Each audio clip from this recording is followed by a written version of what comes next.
ஓம் நமச்சிவாய. அனைத்து தமிழ் உள்ளங்களுக்கும் வணக்கம். மாதங்களில் சிறந்தது மார்கழி என்பார்கள். அந்த மார்கழி மாதம் விரைவில் பிறக்க உள்ளது. 2025ஆம் ஆண்டின் இறுதியும் 2026ஆம் ஆண்டின் தொடக்கமும் ஆக இரு முக்கிய நிகழ்வுகள் இந்த மார்கழி மாதத்தில் நிகழ உள்ளது. நிகழும் மங்களகரமான விசுவாசு ஆண்டு டிசம்பர் மாதம் 16ஆம் நாள் செவ்வாய்க்கிழமை அன்று துவாதசி திதியில் சுவாதி நட்சத்திரத்தில் அதிகண்டம் நாமயோகத்தில் கௌளவம் கர்ணத்தில் சித்தயோகம் கூடிய நன்னாளில் இந்த மகத்தான மார்கழி மாதம் பிறக்கிறது. மார்கழியை தெய்வங்களின் மாதம் என்பார்கள். அந்த அளவுக்கு ஆன்மீக ரீதியாக முக்கியத்துவம் பெற்றது.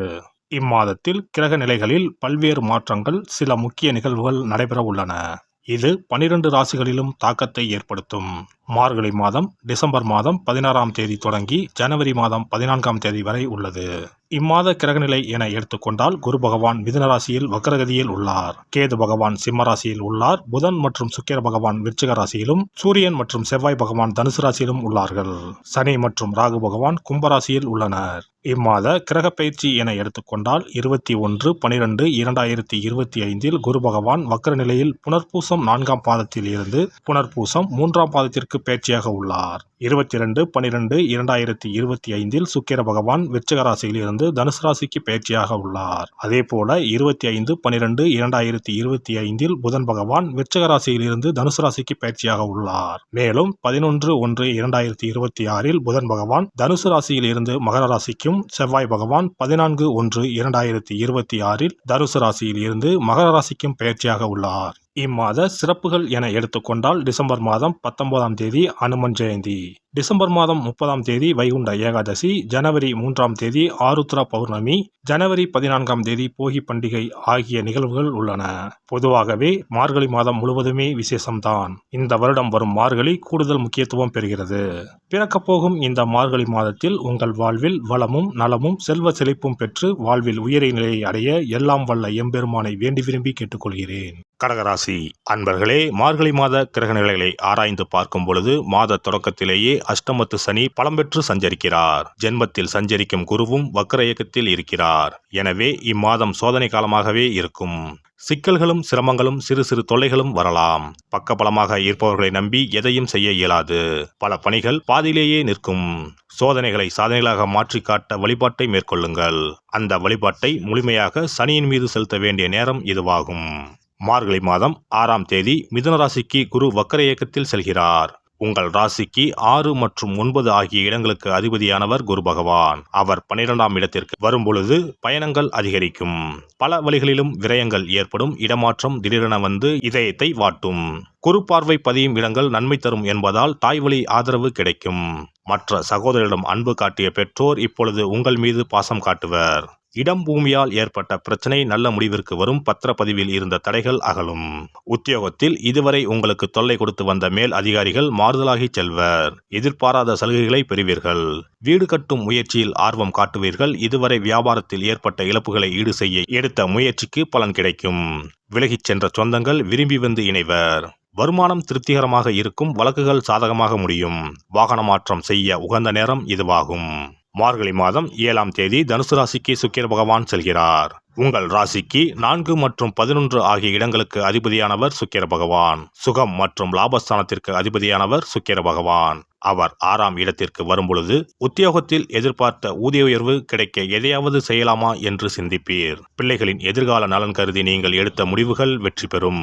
வெளிநாட்டு வணிகத்தால் ஆதாயம் காண்பீர்கள். சென்ற மாதத்தில் நடைபெறாமல் நழுவிச் சென்ற காரியங்கள் இப்பொழுது ஒவ்வொன்றாக நடைபெறத் தொடங்கும். பெண்வழி பிரச்சனைகள் தீர வழி பிறக்கும். மார்கழி மாதம் 10ஆம் தேதி தனுசு ராசிக்கு புதன் பகவான் செல்கிறார். மறைந்த புதன் நிறைந்த லாபம் தரும் என்பதால் இக்காலத்தில் பொருளாதார பற்றாக்குறை அகலும்.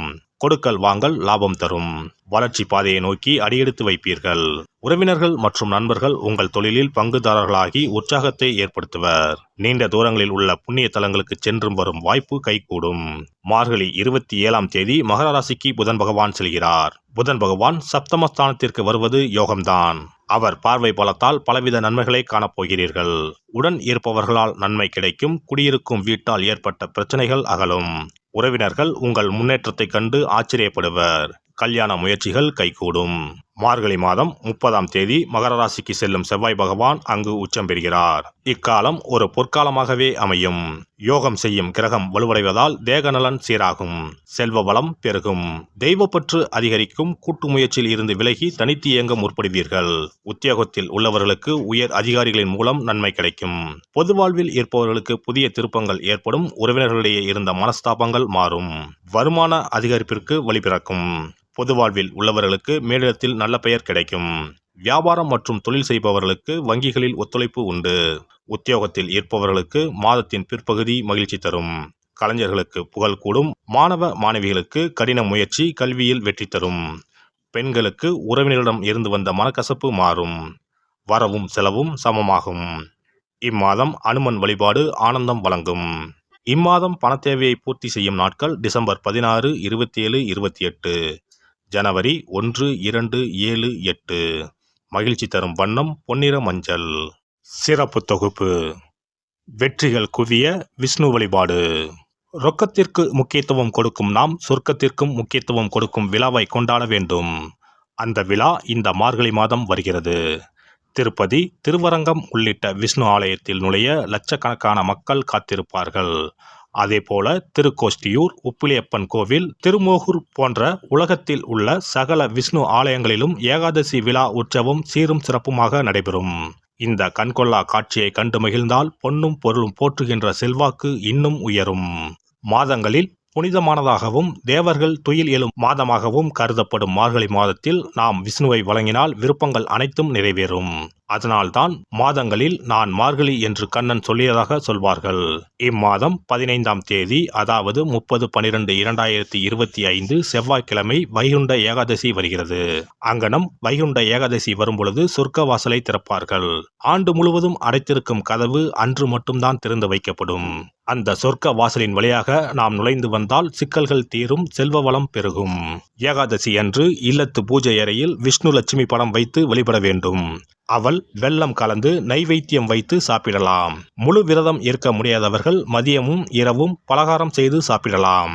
அன்று இரவு முழுவதும் கண் விழித்திருக்கும் பொழுது இறை தியானத்தையே மேற்கொள்ள வேண்டும்.